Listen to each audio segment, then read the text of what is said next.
Speaking of winter, it's flu season again, and with the country open and lockdown restrictions gone, will we see an increase in flu cases this year? For more on this, we're joined by Dr. Aslam Dasoo from the Progressive Health Forum. Dr. Dasoo, thank you very much for your time. So we've seen a drastic reduction in flu cases and especially flu mortalities over the past few years because the COVID restrictions and measures have given incidental protection against other types of respiratory infections. But what are experts expecting to see this year in the flu season as restrictions and perhaps also non-pharmaceutical interventions are relaxed and reduced? Good afternoon. Good to be with you.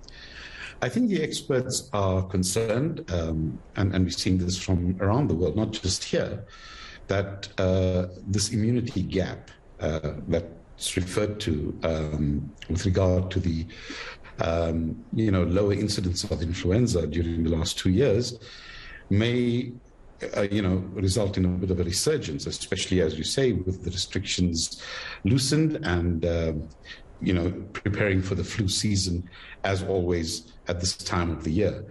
Now, if that coincides with the fifth wave of COVID, that's of particular concern because there's a more than twofold increase in the likelihood of those who get infected with COVID and then are co-infected with influenza, needing mechanical ventilation. In other words, as a measure of severity, it's a 2.5-fold increase in severity if you're co-infected. So this is of great concern, and I think people need to be aware of it and take the necessary protective measures, especially among those more vulnerable to getting flu, young children, people older than 60, and so on. That's a very scary possibility that, to consider that you could have COVID-19 and influenza at the same time. What's the likelihood of that happening? Well, it's high because, we're entering the flu season now. Like we said, there's been a low incidence before because of the protective measures we were using against COVID.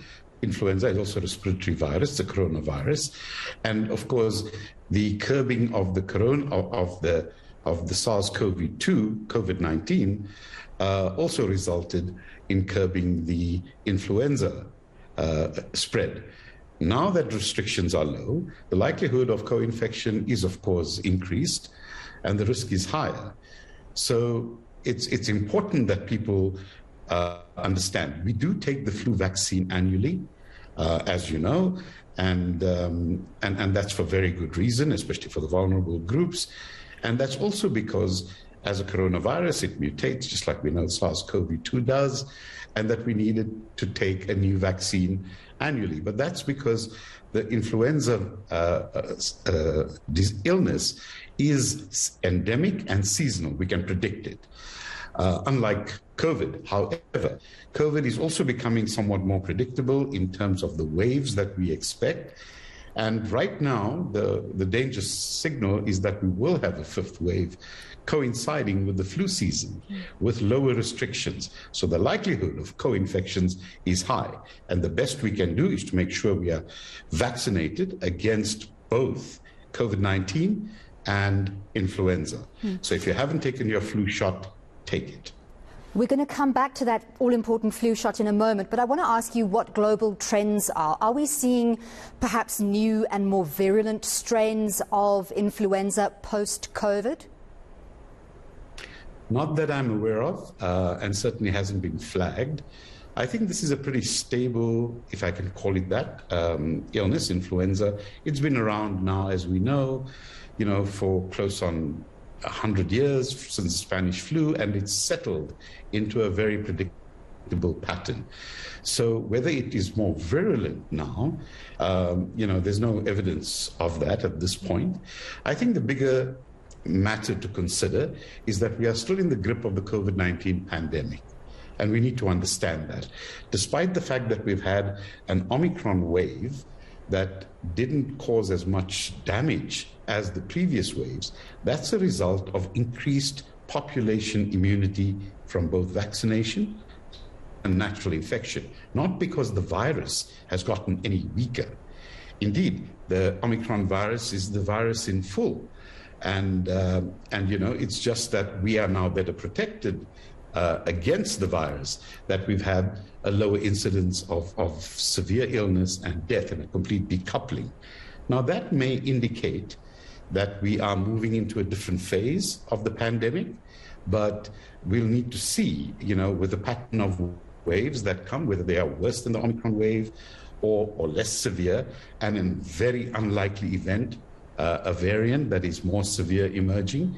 But all of that will give us an indication then of whether we are pivoting out of the emergency phase of the pandemic. But as the WHO has just cautioned, we can't take any chances with that, and I agree with them. We must maintain our common sense approach. We are all pandemic veterans now. You don't need laws to make sure that you do the right thing. You know, mask up in indoor public spaces, wash your hands with soap and water. You can forego the alcohol hygiene theater.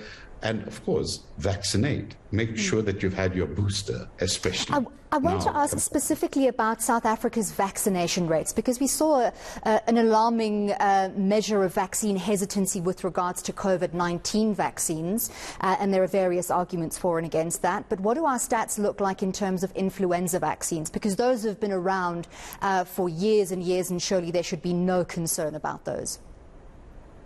Yes, I agree with you. There shouldn't be any concern.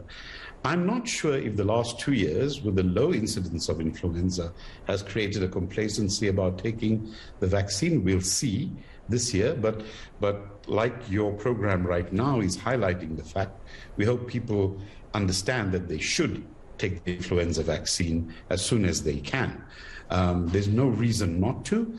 As you say, it's a very stable vaccine and it's been around for years and years, and people are used to taking it. So you should just go ahead and take it. The issue around the coronavirus vaccines is fraught with a lot of, how shall we put it, extraneous debates and unnecessary debates. We know how it works. Over 11 billion doses have been given of this vaccine. And so we are familiar with all of its implications, its side effects, and so on. And there's absolutely no reason whatsoever that has been advanced by any quarter opposed to vaccination that is of any sound, rational, scientific basis to stop you from taking the COVID vaccine. Dr. Dasoo, we're running out of time, and I want to get to one quick last point, if I may. The fact that it's been said that you can get the COVID-19 vaccine and your flu vaccine at the same time. Is that correct? Very quickly for us. Yes, that is correct. It's always better, of course, to stagger your vaccination, but there's no harm, we've been told, and the studies have confirmed it, to take it at the same time. If that is more convenient and if you won't have a chance to take it later, you should go ahead. They are two different vaccines and their safety profiles are very clear and not to be worried about. Excellent. Thank you so much for that very sound advice, Dr. Aslam Dasoo from the Progressive Health Forum, urging all South Africans, if you haven't gotten your COVID-19 vaccine, definitely go and get that. But also consider very strongly this year, especially, getting your influenza vaccine, as there is heightened risk of co-infection with COVID-19 and influenza at the same time, which pose significant health risks.